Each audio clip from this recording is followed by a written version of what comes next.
नमस्कार दोस्तों, मैं हूं चाणक्य और आज मैं बात करने वाला हूं अशोका बिल्डकॉन लिमिटेड के बारे में। तो दोस्तों, आप अगर कोई ऐसा स्टॉक ढूंढ रहे हो जो आपको मल्टी बैगर रिटर्न्स कमा के दे दे, अगर आप कोई ऐसा स्टॉक ढूंढ रहे हो जो आपको सिम्फनी और टाइटन की तरह मल्टी बैगर रिटर्न्स कमा के दे दे, तो ये वीडियो आप पूरा देखिए, आपको स्टॉक पिक करने में काफ़ी ज़्यादा हेल्प मिलने वाली है।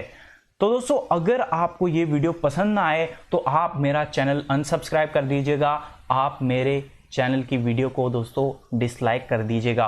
और वीडियो शुरू करने से पहले मैं आपको बताना चाहता हूं कि आप हमें टेलीग्राम चैनल पे फॉलो कर सकते हैं अपडेट और न्यूज़ पाने के लिए। उसके बाद अगर आप हमारी प्रीमियम सर्विस को सब्सक्राइब करना चाहते हैं तब भी आप हमें पर्सनली मैसेज कर सकते हैं।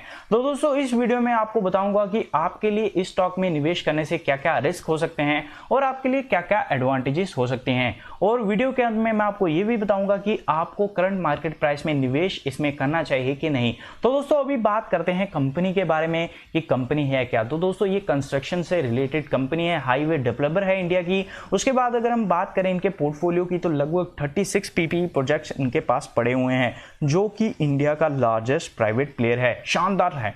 उसके बाद ये हाईवेज बनाते हैं, ब्रिजेस बनाते हैं, पावर ट्रांसमिशन का भी इनका बिजनेस है। और अगर हम बात करें इनकी प्रेजेंस की तो लगभग इंडिया में ये 20 स्टेट्स में ये काम करते हैं। और दोस्तों, इनका जो बिजनेस है वो ओवरसीज में भी है। और आप देख सकते हो development corporation in the Republic of Maldives, तो ये भी आप देख सकते हैं। ये जो है वो दोस्तों बिजनेस जो इनका मेन है वो दोस्तों अपने इंडिया में ही है, और थोड़ा बहुत इनका जो बिजनेस है वो ओवरसीज बिजनेस भी है। उसके बाद अगर हम बात करें दोस्तों इनके मार्केट कैप की तो दोस्तों मार्केट कैप हम देखें तो 1381 करोड़ है। उसके बाद अगर हम बात करें करंट मार्केट प्राइस की तो दोस्तों ये चल रहा है लगभग 52 के आसपास, तो मैं यहाँ पे 52 कर देता हूं। उसके बाद अगर हम बात करें दोस्तों इसके 52 वीक लो की तो इसने बनाया लगभग 37। उसके बाद अगर हम बात करें दोस्तों 52 वीक हाई तो ये इसने बनाया है दोस्तों 150.80 का। और आप देख सकते हो ये स्टॉक अपने 52 वीक हाई से कितना ज़्यादा नीचे ट्रेड कर रहा है अभी। बुक वैल्यू की अगर हम बात करें तो दोस्तों ये है 10.13, स्टॉक पी की अगर हम बात करें तो 4.32 है। डिविडेंड यील्ड की अगर हम बात करें तो दोस्तों 0.00% है। आरओसी यानी कि रिटर्न ऑन कैपिटल एम्प्लॉयड की अगर हम बात करें तो ये है 20.40%। उसके बाद रिटर्न ऑन इक्विटी की अगर हम बात करें तो दोस्तों ये नेगेटिव में चल रहा है, और आप देख सकते हो -17.65% है।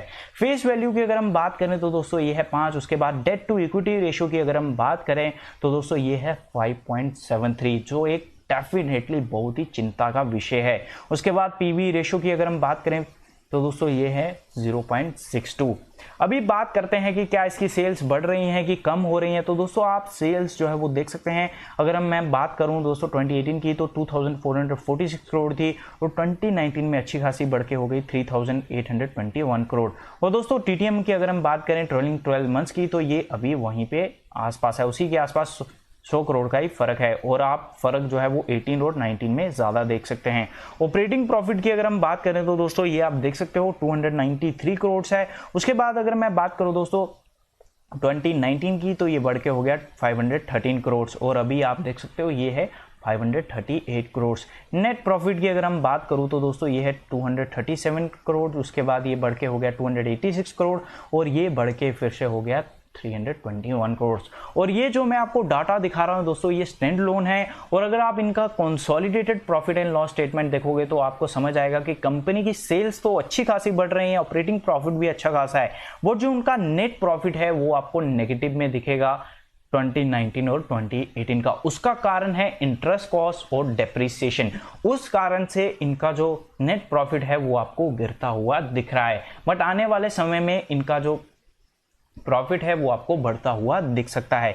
बट जो दिक्कतें हैं वो मैंने आपको बता दी हैं। उसके बाद अगर हम बात करें शेयर होल्डिंग पैटर्न की, ये देखना बहुत ही ज़रूरी है। उसके बाद मैं आपके साथ डिस्कस करूंगा कि इसमें आपके लिए क्या क्या रिस्क हो सकते हैं। तो दोस्तों अगर हम बात करें प्रोमोटर्स की तो प्रोमोटर्स की अगर बात करें तो उनके पास लगभग 44.33% की होल्डिंग पड़ी हुई है।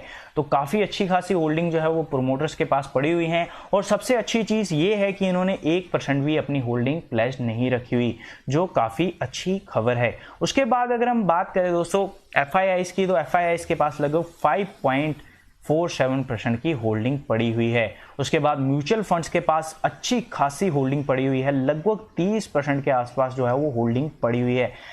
म्यूचुअल फंड्स ने अच्छा खासा पैसा इसमें लगाया हुआ है, इसमें कोई दोहराए नहीं है। उसके बाद इंश्योरेंस कंपनियों की मैं बात करूं तो दोस्तों ये है 0.83%। उसके बाद अगर मैं बात करूं दोस्तों अदर्स की, तो अदर्स के पास 8.61% है। अभी बात करते हैं कि प्रोमोटर्स ने अपनी होल्डिंग कम की है या बढ़ाई है, तो दोस्तों बिल्कुल माइनर सी इन्होंने बढ़ाई है अपनी होल्डिंग। पहले 54.26% थी और अभी ये बढ़ के हो गई है 54.33%। एक जैसी आप बोल सकते हैं। अगर हम बात करें दोस्तों FIIs की, तो FIIs ने भी अपनी होल्डिंग 4% से बढ़ा के 5% के आसपास ला दी है। उसके बाद अगर हम बात करें म्यूचुअल फंड्स की, तो म्यूचुअल फंड्स ने भी दोस्तों लगभग ½ % की होल्डिंग जो है वो अपनी घटाई है।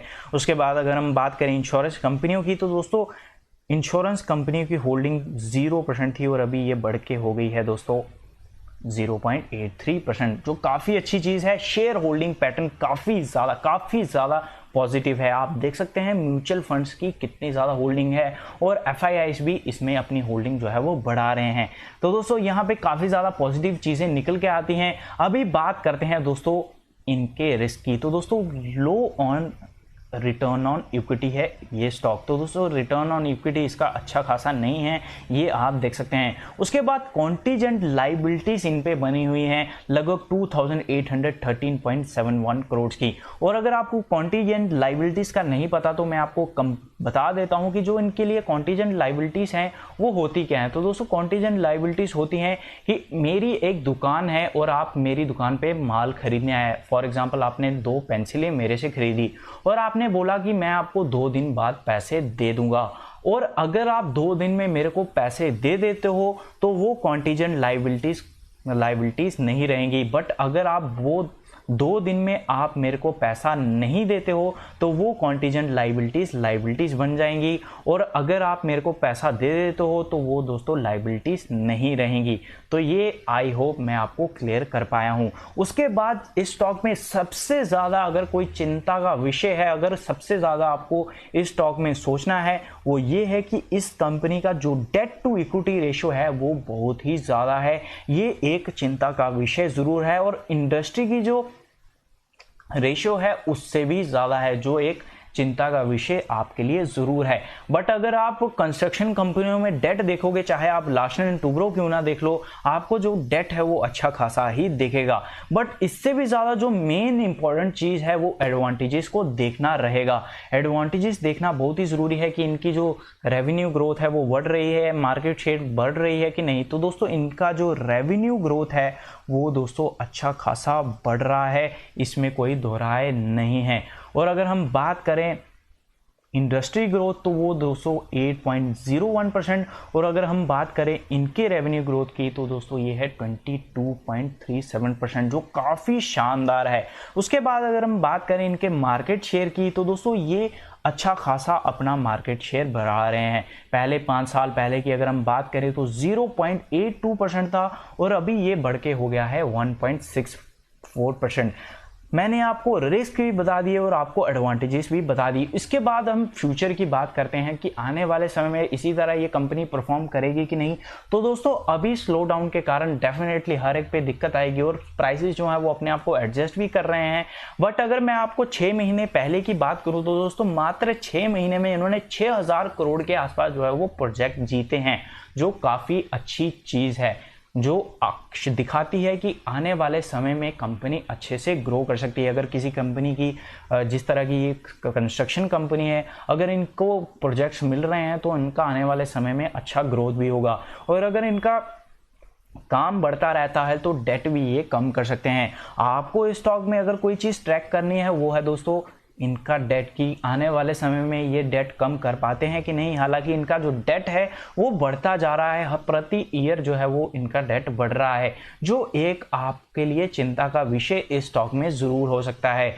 स्टॉक काफ़ी ज़्यादा अंडर परफॉर्मर है, स्टॉक अच्छे तरीके से बढ़ रहा नहीं है, और अगर आपने इसको 1 साल पहले लिया होता या 2 साल पहले लिया होता तो अच्छा खासा ये पैसा आपका इरोड भी कर चुका है, इसमें कोई दोहराए नहीं है। तो इस तरह के स्टॉक में आपको रिस्क ज़रूर रहते हैं।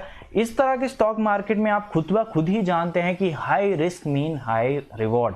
तो अगर आपको हाई रिवॉर्ड चाहिए, अगर आपको मल्टी बैगर रिटर्न्स चाहिए तो इस चीज़ को भी आपको ध्यान में रखना पड़ेगा कि इस कंपनी का डेट ज़्यादा है, इसमें कोई दोहराए नहीं है। मैं इस चीज़ को कभी भी इग्नोर नहीं कर सकता कि इसका डेट जो है वो ज़्यादा है और ये प्रति ईयर बढ़ता ही जा रहा है, जो हमें जो है वो हर बार सोचना है। बट मेन इंपॉर्टेंट चीज़ कि इनका मार्केट शेयर बढ़ रहा है, इनका जो ग्रोथ है वो बढ़ रहा है और आने वाले समय में ये कंपनी अच्छा परफॉर्म कर सकती है। और जिस हिसाब से गवर्नमेंट ने बोला है कि हम 100 लाख करोड़ के आसपास जो है वो कंस्ट्रक्शन इंफ्रास्ट्रक्चर पे खर्चा करेंगे, तो दोस्तों अगर गवर्नमेंट की बात सच है, आने वाले 10 साल में भी अगर वो 70 लाख करोड़ का भी खर्चा कर देते हैं इंफ्रास्ट्रक्चर पे, तो आपको ये स्टॉक 200, 250 और 300 के आसपास भी मज़े से मिलेगा करंट मार्केट प्राइस से।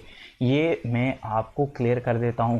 और अगर ऐसा नहीं हो पाया तो ये स्टॉक आपको दोस्तों आने वाले समय में 100-150 के आसपास तो मिलेगा ही मिलेगा, ये क्लियर है। इससे पहले अगर मैं बात करूं स्टॉक के गिरने से पहले या फिर कोविड-19 से पहले, जो ब्रोकरेज हाउसेस थी इसका जो टारगेट दे रही थी, आप हिस्ट्री देख लीजिए, आपको मिल जाएगा कि कोई 220 का टारगेट दे रहा था, कोई 250 का टारगेट दे रहा था और दोस्तों कोई तो 300 का भी टारगेट दे रहा था। इतने बड़े बड़े टारगेट जो हैं वो स्टॉक पे लगे थे, तो ये आपको क्लियर होना चाहिए। और म्यूचुअल फंड और एफआईआईज का ट्रस्ट दिखाता है कि आने वाले समय में ये अपनी दिक्कतों को भी सॉल्व कर देंगे।